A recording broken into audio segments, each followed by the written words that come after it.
You might have seen or heard about a recent article in the very reputable Telegraph newspaper about bread and its danger to your health. Given all the additives and ingredients, bread is in many cases classed as an ultra-processed food or UPF. The rationale behind the article, where they assessed different loaves including brand name loaves and supermarket owned equivalents, was that if the bread included an ingredient that you couldn't find in your store cupboard, it would naturally be defined as a UPF. This is stupid, and you'll understand why in a moment. Let's take glutathione, for example. Not many people outside of the realm of health and fitness buffs would know what this is, but it's one of the most powerful antioxidants you could possibly put into your body. You don't find it in your store cupboard, so if somehow they invented a way to put glutathione in bread, you can't, it's too unstable to survive and still be useful, but let's say they figure it out, the guy writing the Telegraph article would label this as something to avoid going by this "it's not in my store cupboard" ideology. We're more advanced than this now, guys. We have a wealth of understanding on a plethora of ingredients that 99% of people would be unfamiliar with, but many of them would actually be good for you, not harmful. Let's not oversimplify things.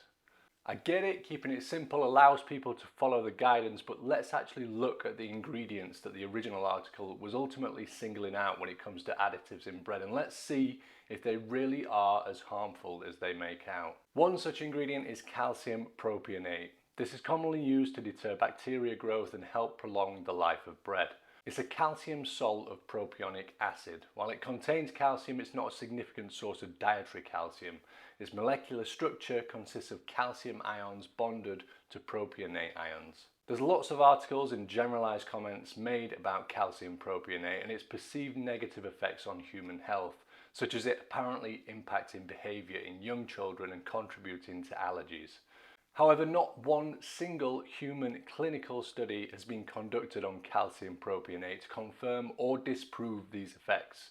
It's simply been grouped into an umbrella term of food preservatives alongside sodium benzoate, which was actually the subject of a clinical study titled The Lancet in 2007. And although inconclusive, it did indicate that it could be detrimental to behavior in young children, though you could not rule out confounding factors. And again, this was sodium benzoate, not calcium propionate.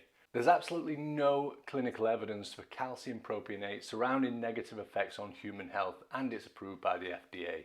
Another group of offending ingredients pushing the cheaper breads under the UPF label is emulsifiers. One in particular is DATEM, or diacetyl tartaric acid esters of monoglycerides.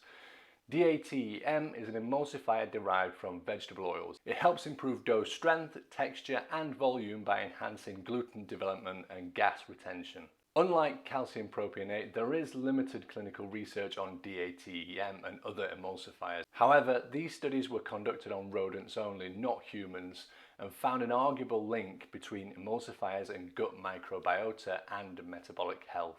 I just want to reiterate here, the link was made to microbiota and metabolic health, and the study was conducted on rodents. Do you know how different gut microbiota and metabolic health is between humans and rodents? For a start, a rodent's basal metabolic rate is 10 times that of a human, and that's just one difference. In fact, there was a study on this very topic titled The Mouse Thermoregulatory System, its impact on translating biomedical data to humans. It aimed to assess whether findings in rodent studies could realistically be transferred or assumed in human context, considering the sizable differences between these two mammals. The conclusion was that, and this is a quote from the very end of the study, "It is the marked differences in metabolic rate, thermal conductance, variable core temperature and preference for warm temperatures that sets mice apart from humans in the extrapolation of biomedical data." In other words, the premise on which they argued that rodent-based study data cannot be transferred easily to humans is in part due to their difference in metabolic health, the very thing that the earlier study found emulsifiers to impact in rodents, not humans. We cannot therefore reliably take the evidence from this study and transfer it neatly over to human beings, so the clinically proven health effects of the emulsifiers in bread are arguable at best. Ultimately, as with most stories originating from mainstream media, The article wasn't all that helpful, and it was oversimplified and made some wild, unfounded assumptions on the bad ingredients. These are hard times for a lot of people, especially young families where cheap bread serves as the backbone of the diet. Let's not catastrophize and scare these people unnecessarily. Guys at the Telegraph, apply some evidence to your reasoning and don't simply publish a half-arsed article that basically implies you need to be buying a £5 artisan loaf to be considered healthy rather than a supermarket own brand 50p special. It's not the case. Ignore this silly article and understand the science behind the ingredients they're unnecessarily villainizing. As always, it's about balance. If you don't want to sacrifice your morning toast, don't. Just make sure you aren't eating it for every single meal of the day. Provided you're consuming a good mix of fruit, veg, complex carbohydrates and lean protein, I almost guarantee that the fact you consume 2 wholemeal slices of toast in the morning from a 50p Tesco loaf won't be the cause of cardiovascular issues down the road. A spurious link and misguided understanding of causation and effect shouldn't lead you to ditch the cheap loaves and bankrupt yourself with artisan loaves only that go stale in half a day. So there you have it, that's the truth on the Telegraph article. I hope you found this video helpful and informative. If you did, please go ahead and subscribe and don't forget to hit the bell symbol so you can be notified of any new health and wellness videos that we post. Thanks for watching.